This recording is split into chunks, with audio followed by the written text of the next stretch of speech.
నమస్కారం.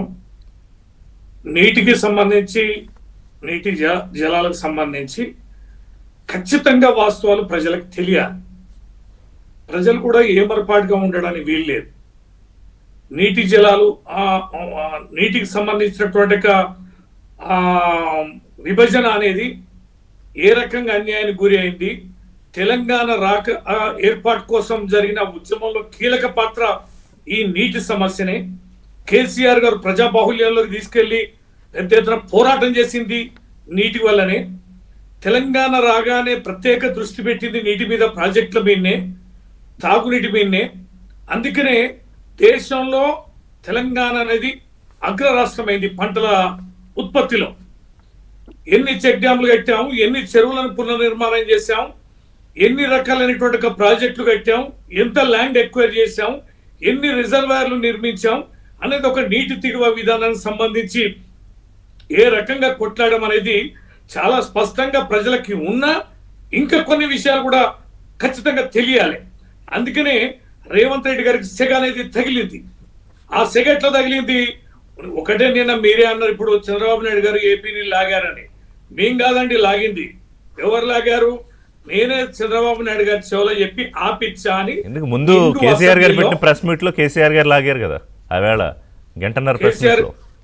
కేసీఆర్ గారు లాగుతారండి. ఉద్యమ నాయకుడు, ఈ రాష్ట్రం పైన మమకారం ఉన్న వ్యక్తి.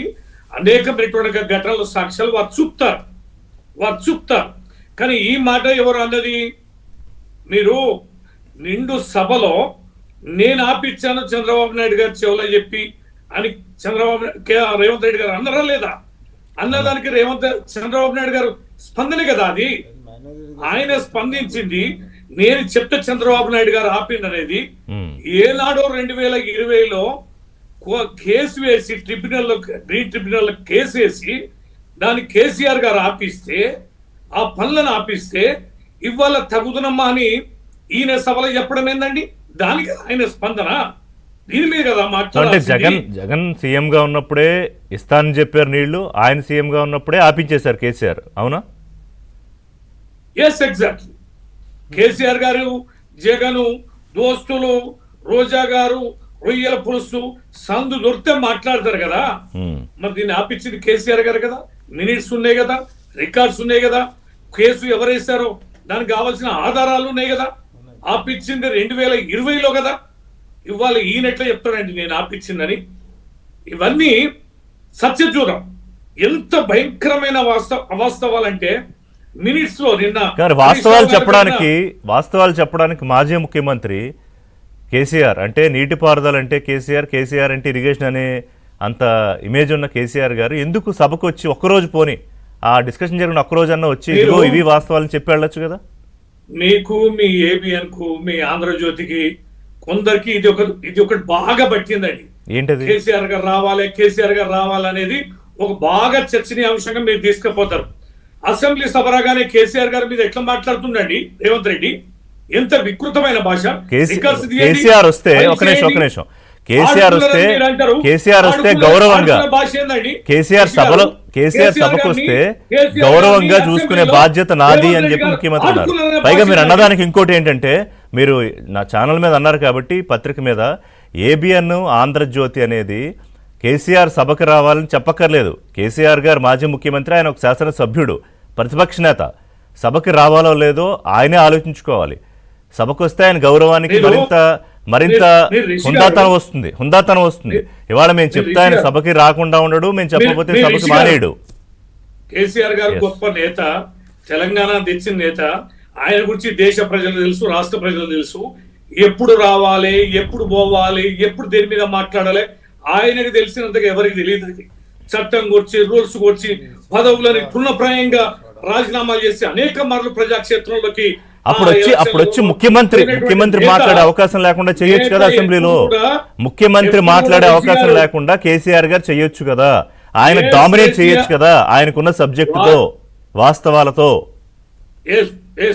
రిషి గారు, మీరు ఇంతకుముందు అన్న దాని మీద నేను కొంచెం కోపానికి వచ్చిన. ఏమన్నారంటే కేసీఆర్ గారిని ఆడుకున్నారు రేవంత్ రెడ్డి గారు. ఒక రకంగా ఆడుకోవడమేందండి. కేసీఆర్ గారు ఉన్నారు ఆడుకోవడానికి. ఆట స్థలంలో 2 ప్లేయర్స్ రానండి. ఆయనే విచ్చలవిడిగా మాట్లాడినా చిల్లర భాషను ఆడుకోవడం అని మీరు చాలా గొప్పగా చెప్తున్నారు. అది కేసీఆర్ ఆడుకోవడం నేను గొప్పగా చెప్పలా. ఆ ఆడుకునే అవకాశం కేసీఆర్ ఇవ్వకుండా ఉండొచ్చు కదా రేవంత్ రెడ్డికి. ఆయన రివర్స్ లో రేవంత్ రెడ్డి మాట్లాడకుండా చేయొచ్చు. మీరు మా పార్టీ ఉంది, ఆ కేసీఆర్ గారిని కాపాడుకోవాలి. రిషి గారు, మా కేసీఆర్ గారి గౌరవం. Let's get into subject. కాదు ఇవాళ తెలంగాణకు అన్యాయం చేసింది, తెలంగాణకు అన్యాయం చేసింది కేసీఆర్ కాదా? రేవంత్ రెడ్డి ఇదే పదే చెప్తున్నారు, అది ఢిల్లీలో అయినా గల్లీలో అయినా. నేను రిషి గారు కేసీఆర్ గారి మీద గత ప్రభుత్వం మీద వేసిన కేసులు, సిట్లు, దర్యాప్తులు ఏ రాష్ట్రంలో కూడా లేదండి.